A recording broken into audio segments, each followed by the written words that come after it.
Aí, galera, beleza? Nós aí de novo aqui com a parte 2, né, do nosso vídeo de física moderna e contemporânea. Mas lembrando, se você, né, quiser, pode procurar o vídeo, né, parte 1, para se inteirar a respeito, né, do estado aí da física contemporânea no que diz respeito à física de partículas. Legal? Né? Bom, nós vimos no vídeo anterior, né, uma configuração geral da física de partículas, mas em termos de prova, em termos de Enem, vamos dizer assim, o que importa mesmo é essa segunda parte aqui, ok? O assunto nosso, né, tem a ver com a radioatividade. Então, vamos lá? Bom, retomando a questão da estabilidade, né, dos núcleos atômicos, né, nós temos aqui um problema, vamos lembrar? Qual que é o problema aqui? É um embate entre a força nuclear forte, que é a força que força forte residual, né? Que vai manter os prótons e os nêutrons também colados, né? Entre si, colados, confere, né? Lembra daqueles mesons pi do vídeo 1 que nós vimos? E a força eletromagnética, que é uma força, no caso aqui, de repulsão eletrostática, né? Lembrando que os prótons têm carga positiva e, por isso, cargas iguais se repeleriam. Então, prótons, a princípio, prótons próximos, né? Têm cargas iguais, eles se repelem. No entanto, se eles estiverem muito próximos, eles se atraem. Então, é um embate entre a força nuclear forte residual, né, cuja interação é por meio dos mesons pi, né, e a força eletromagnética. Beleza? Enquanto a primeira força, a força nuclear forte, eu pus ali, deseja, entre aspas, né, deseja manter o núcleo unido, a segunda força, que é a força eletromagnética, né, de repulsão, ela quer quebrar esse núcleo, né, cindir esse núcleo. Então, você tem aí um embate entre essas duas forças. Ok? Então, o impasse, nesse caso, vai gerar uma instabilidade nos núcleos, né, atômicos. E essa instabilidade ela só se vê reduzida com uma queda de energia.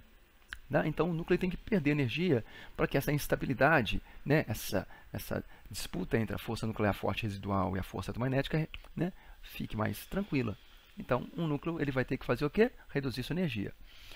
E aí vem um caso, a natureza, né, ela nos ofereceu, né, no caso, as partículas, né, ofereceu aos átomos, basicamente algumas maneiras de reduzir essa instabilidade. Okay? Para reduzir a energia, quais são as maneiras? Né? Reduzir a energia, reduzir a instabilidade. Bora lá! Bom, então as maneiras, no nosso caso aqui, mais relevantes para o nosso estudo são os decaimentos alfa e beta, a emissão de radiação gama, e a chamada fissão nuclear. Então, vamos estudar, né, essas maneiras aí de redução de energia da instabilidade de núcleos. Ok? Esses processos eles são chamados, de maneira geral, de radioatividade. Ok? Então, a radioatividade é uma maneira, né, dos núcleos atômicos instáveis reduzirem a sua instabilidade, reduzirem a sua energia. Bom, isso acontece, é mais visível com núcleos grandes, embora, veja, muitos, né, a maior parte, né, dos núcleos atômicos apresente um grau de instabilidade, né, isso é mais crítico a partir dos elementos químicos maiores, em especial a partir do número 84. O 84, né, na tabela periódica, é o polônio, né, esses núcleos aí grandões, eles são mais complicados que os menores. Não que os menores não tenham radioatividade, tem sim. Só que o processo é mais dramático para os núcleos grandões. Beleza? Fácil? Bom, então vamos lá. O que seria a emissão, né? A gente só chama de radiação alfa, mas alfa não é bem radiação, não, ok? A emissão de partículas alfa. Então, acho que emissão alfa é um termo mais sensato usar aqui. A emissão alfa, basicamente, meus caros, acontece quando um núcleo, né, atômico aí, instável emite um pacotinho de 2 prótons e 2 nêutrons simultaneamente. Ora, 2 prótons e 2 nêutrons simultaneamente, isso é chamado também de núcleo de hélio, né, o hélio 4. Beleza? Então, a emissão alfa, na verdade, nada mais é do que, né, a emissão de núcleos de hélio por parte desses elementos químicos aí maiores, mais pesados, mais instáveis. Ok? Então, são partículas alfa, né? Esses núcleos de hélio, 2 prótons e 2 nêutrons. Essas partículas alfa, elas têm um baixo poder de penetração. Então, elas não fazem assim, um dano tão, né, complicado para a gente, né? Então, não fazem tão mal. Por quê? Porque, na verdade, um núcleo de hélio, né, um núcleo puro, né, de hélio, né, assim que as partículas alfa estão viajando, esse núcleo de hélio, as partículas alfa, podem ser separadas por uma folha de papel. Uma folha de papel para a radiação, para a emissão alfa. E mesmo ar quando elas caminham, andam no ar, o próprio ar acaba, né, fazendo o quê? No ar você tem vários elementos aí, vários, né, um mundo, um mar, zilhões e zilhões de átomos disponíveis, né? Aí você pode ter desde poeira até gás como O2, N2, né? Vapor d'água, enfim. Então, o ar é um ambiente muito rico em átomos. Quando o núcleo de hélio anda no ar, ele acaba roubando, né, vamos dizer assim, capturando, né, 2 elétrons aí do ar. E aí ele vira o quê? Vira o elemento químico hélio, que é um gás, né, um gás nobre, né, um gás inerte, né? E aí vira hélio, hélio é de boa. Legal? Então a radiação alfa, ela tem um baixo poder de penetração, né? Legal? Bom, um núcleo que emite partículas alfa, ele vai ter o seu número de massa reduzido em 4 unidades. Por quê? Bom, não se esqueça, uma partícula alfa, ela possui 4 nucleons, né? 2 prótons e 2 nêutrons. Então, se o núcleo instável emitiu alfa, ele perde 4 núcleons, ok? Ele reduz o seu número de massa em 4 unidades. E o número atômico desse núcleo nervoso, que emitiu partícula alfa, o número atômico reduz em 2 unidades, porque ele perdeu 2 prótons. Perdeu 2 prótons, número atômico reduz 2 unidades. Perdeu 4 núcleons, o número de massa reduz em 4 unidades. Então, olha só a representação aqui, ó, né? Aqui está um elemento químico X com número atômico e número de massa.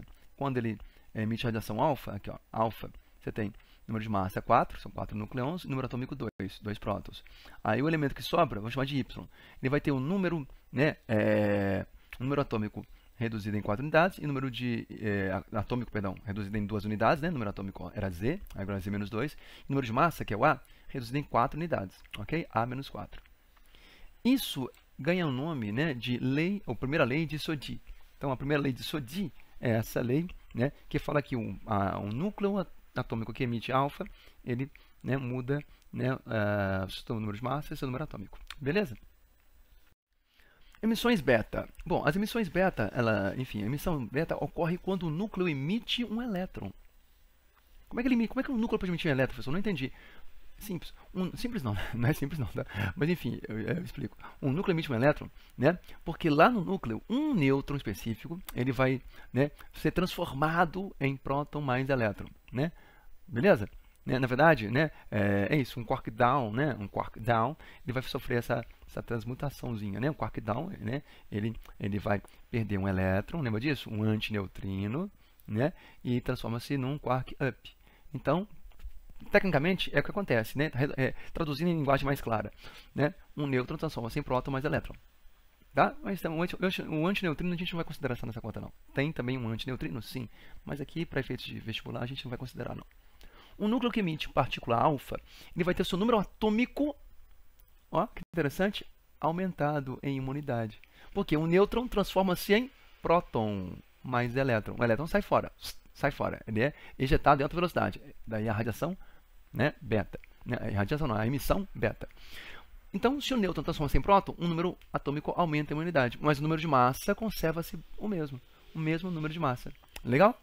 Né? Então, olha que interessante. Na emissão beta, aqui ó, na emissão beta, o elemento químico é igual a X, o número de massa dele, o número de massa, o A, é o mesmo. O número atômico dele aumenta em uma unidade. Z vira Z mais 1. Então, ele vira um outro elemento químico, né? Ó, mudou o número, né? O número atômico, aumentou em uma unidade. Mas vamos dizer, a partícula beta. Partícula beta nada mais, nada menos do que o quê? Do que um elétron rápido, né? Um elétron que ó, tem carga negativa, elétron, e a massa basicamente não interessa, a massa é irrelevante. Um elétron comparado com um próton com um nêutron, ele é desprezível. Essa é a segunda lei de Soddy, ok? Então, um núcleo nervoso instável que emite partícula beta, ele tem o seu número de massa mantido constante, e seu número atômico aumentado em uma unidade. A emissão beta, ela não tem um poder de penetração também muito importante, não. Embora ela seja mais importante depois de penetração do que a radiação, a emissão alfa, ainda assim, a emissão beta mal atravessa a pele. Bem dizer, não costuma atravessar a nossa pele. Pode, mas a nossa pele costuma parar, né? Uma emissão beta, ok? Né? Um elétron rápido. Então, né, não tem assim um poder de penetração tão importante, não. Emissões gama. Bom, aí nós temos aqui agora outro nível de energia. A emissão gama acontece quando o núcleo emite radiação eletromagnética. A emissão gama, na verdade, é um fóton. Você pode, nesse caso da gama, é possível falar radiação sim, sem estresse. Radiação gama. Porque gama, nesse caso, é um fóton, ok? Vamos chamar de onda eletromagnética de alta energia. Frequência, né, na ordem de 10 a 17 Hz. E o lambda de 10 a menos 10 metros, ok? Então, um comprimento de onda bem pequenininho, então alto poder de penetração, né?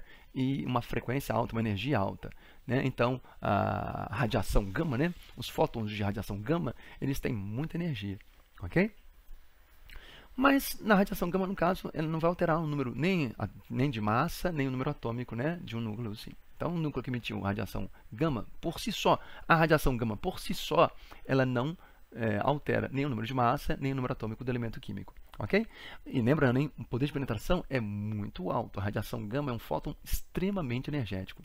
Né? Atravessa parede de tijolos, portas de madeira, enfim, né? Para parar a radiação gama, você tem que ter um ambiente assim, né? Barras muito grossas, ou de aço muito grosso, ou de chumbo, ok? Né? Porque o poder de penetração é extremamente elevado. Aqui, só para ilustrar, tá, gente, aqui nessa figurinha aqui embaixo, nós temos aqui alguma sequenciazinha de decaimentos, aqui, ó. Então, aqui, ó, urânio 92, tá vendo aqui, ó? Emitiu radiação alfa, aí ele virou aqui, ó, tório, ó, 90, tá vendo aqui, ó? Então o número atômico dele era 92, caiu para 90, alfa, né? E o número de massa caiu 4 unidades, ó, tório 2, 3, 4.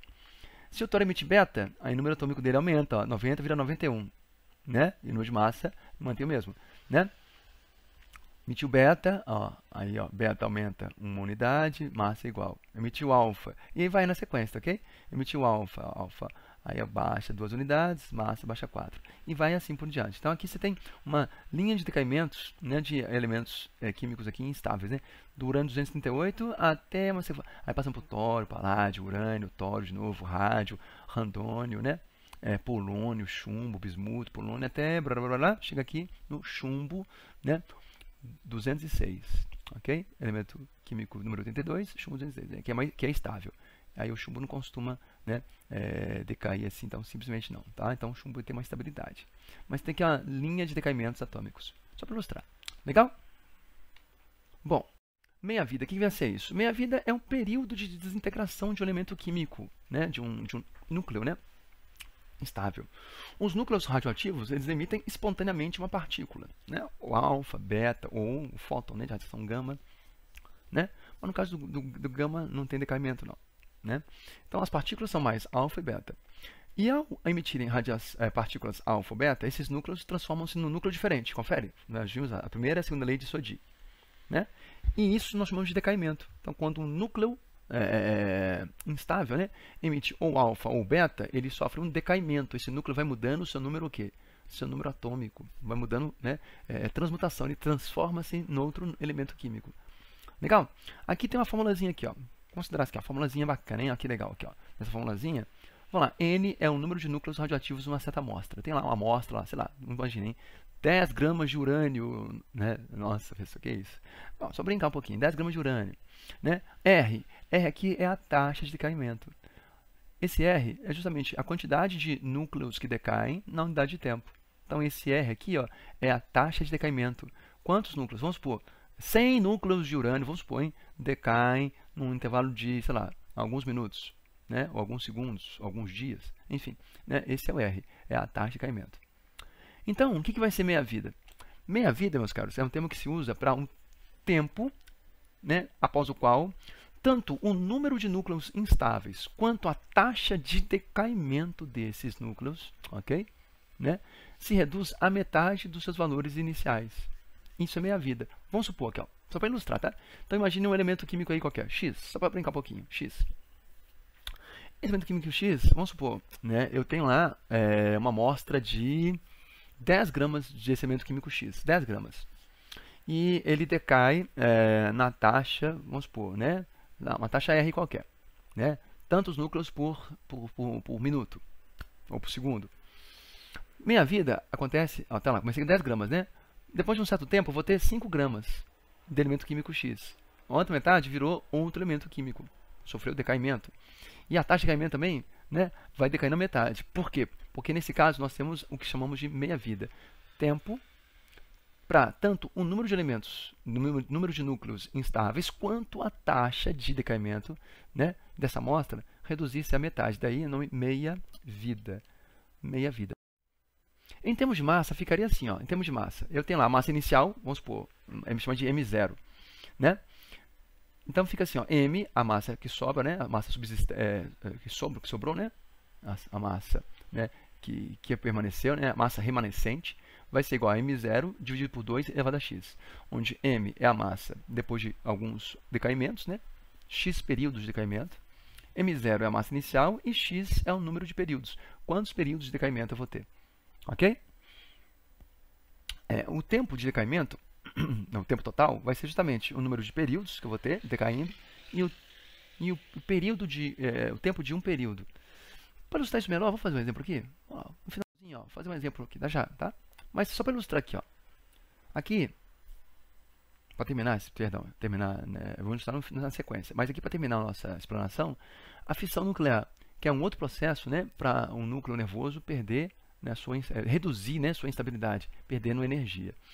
A fissão nuclear acontece quando um núcleo atômico grande, né, razoavelmente grande, se fragmenta em duas partes de massas não muito diferentes, massas parecidas, ok? Né, mais ou menos, né, dois núcleos menores, né? Isso geralmente pode acontecer quando esse núcleo nervoso instável ele é golpeado, é atingido por um nêutron, né, térmico, um nêutron, né, rápido, um nêutron que foi projetado. Esse nêutron ele age como se fosse um projétil. Então, se o nêutron, que é o nosso desenho aqui, ó, se o nêutron térmico, o nêutron rápido aqui, ó, atingir, encher o nosso núcleo, esse aqui é o núcleo de urânio 235, ok? Né? Um urânio, né, esse isótopo aqui é um isótopo importante, né, para fazer tanto artefatos nucleares, infelizmente, mas também para extração de energia nuclear.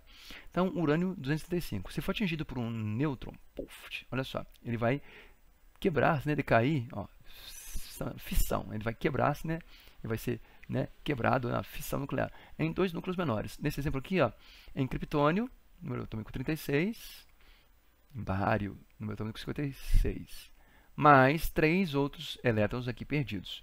Esses elétrons aqui perdidos, eles podem, se houver no seu caminho outros núcleos de urânio 235, eles podem fazer outros núcleos também caírem.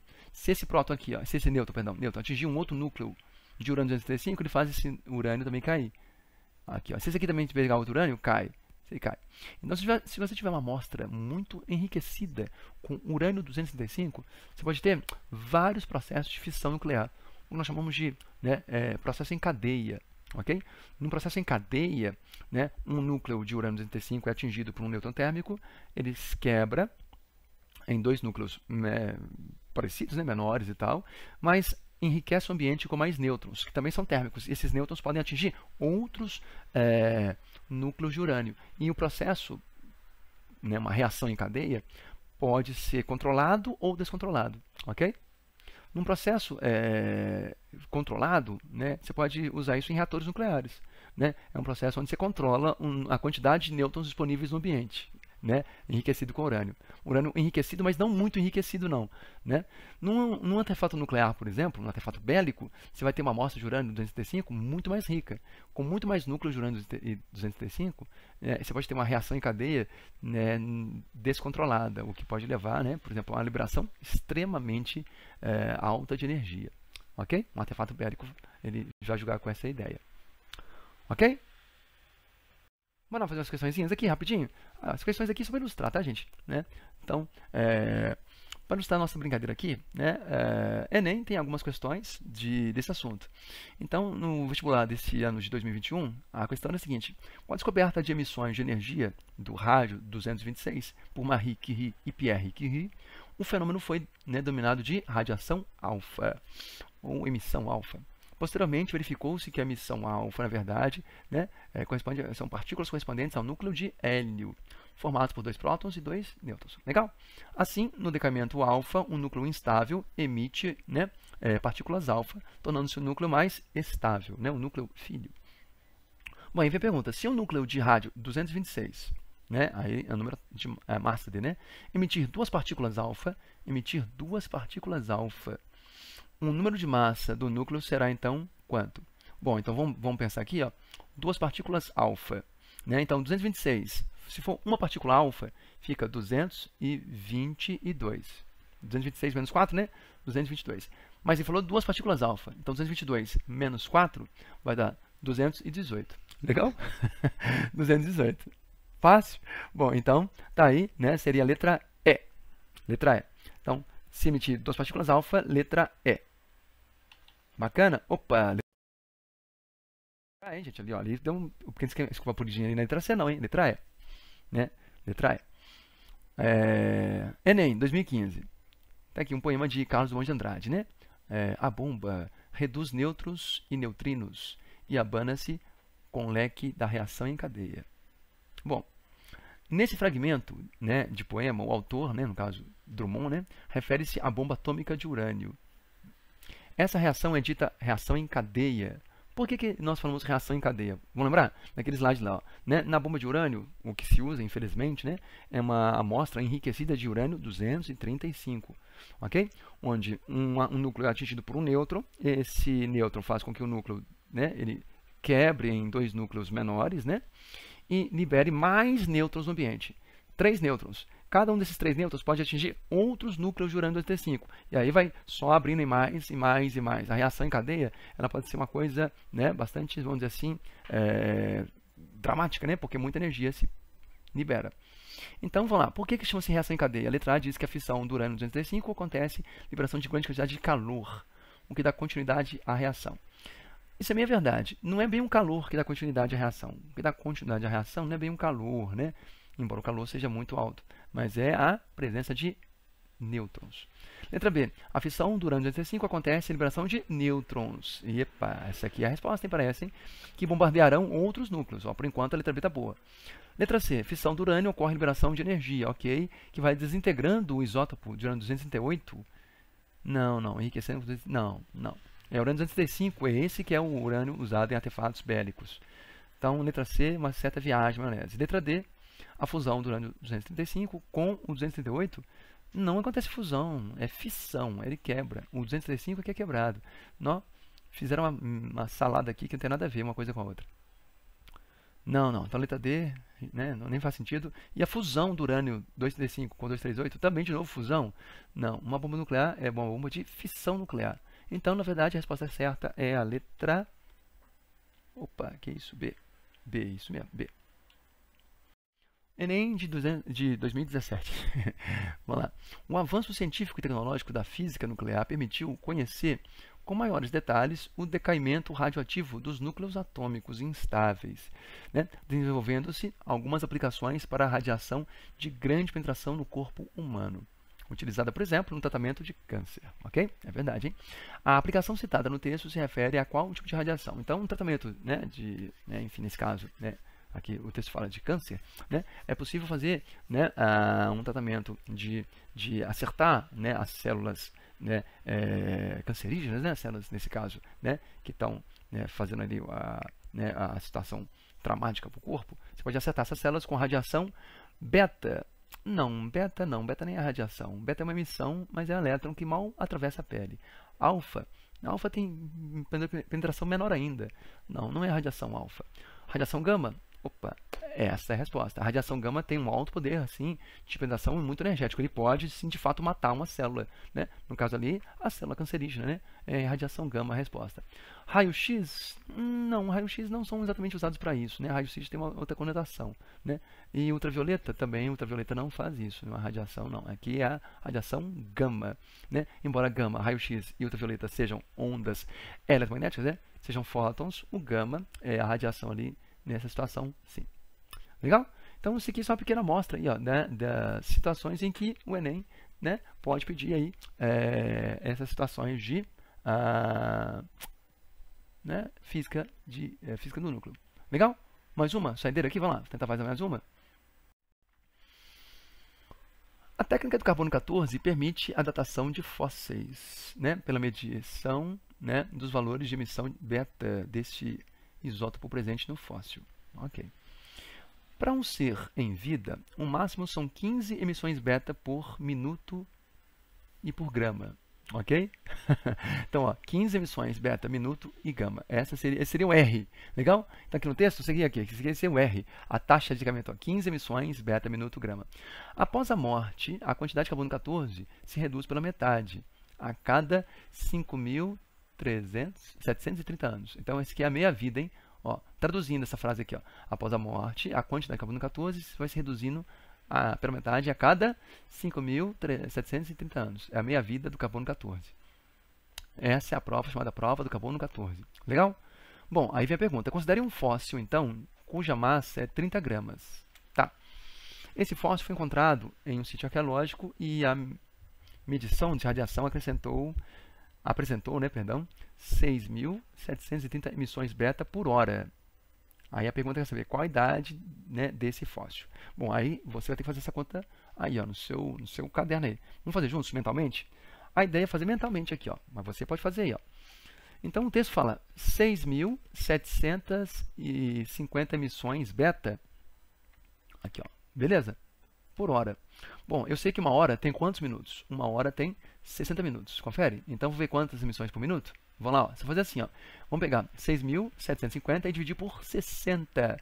60 minutos. Faça aí comigo, hein? Se você quiser, faça aí, ó, né? Então, nesse caso, ao fazer esse cálculo, 6.750 dividido por 60 minutos, você vai achar 112,50 emissões. 112,5, né? 112,5 emissões. Bom, mas isso é por grama. Eu tenho 30 gramas de fóssil. Então, você vai pegar esse número 112,5 e dividir por 30, porque são 30 gramas. Ó, você dividir por 30, divide aí para você ver. Você vai achar 3,75 emissões por minuto, né? Beleza? Então, aqui, ó, traduzindo, você vai achar 3,75 emissões por minuto. Bacana? Bom, aí vai lá, de novo, o enunciado agora diz que, né, quando estava em vida, havia 15 emissões beta por minuto. Mas agora, passado muito tempo, já que é um fóssil, há apenas 3,75 emissões por minuto. Se eu for fazer agora 3,75, vamos ver vezes quantas vezes eu vou ter que fazer a multiplicação para chegar em 15. Vamos lá, eu vou achar as meias-vidas, hein? 3,75, que você achou. Se você multiplicar por 2, você vai achar 7,5. Isso vai dar uma meia-vida. Se você multiplicar por 2 de novo, você vai achar 15. 2 meias-vidas. Então, depois de 2 meias-vidas, vamos lá, por que eu comecei disso? Vamos lá, hein? 2 meias-vidas, hein? 15 passado meia-vida, ou seja, 5.730 anos, 15 dividido por 2, vai dar 7,5. Passado mais 5.730 anos, mais outra meia-vida, você vai achar 3,75 emissões por minuto. Traduzindo, esse fóssil tem, né, 2 meias-vidas. É 5.730 vezes 2. 5.730 vezes 2, 5.000 anos, né? 5.000, né? 730 anos vezes 2. Vou fazer a conta com calma, você vai achar a idade do fóssil. Isso vai dar, né, 11.460 anos. Olha que loucura, né?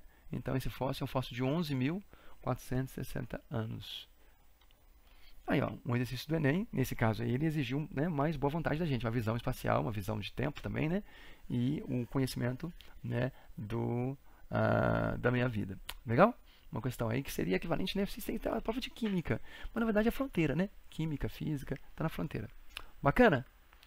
Turma, ó, no mais é isso aí, né? Então, esse segundo vídeo, ele, né, apresentou para a gente as radiações alfa, as emissões alfa, beta e gama, e o conceito de fissão nuclear, além de meia-vida. Legal? Se você quiser, veja o vídeo de novo, né? E, enfim, e também a primeira parte para ficar mais completo. Beleza? Galera, no mais, bons estudos. Até mais. Fui! Bons estudos e boa prova, hein? Até mais.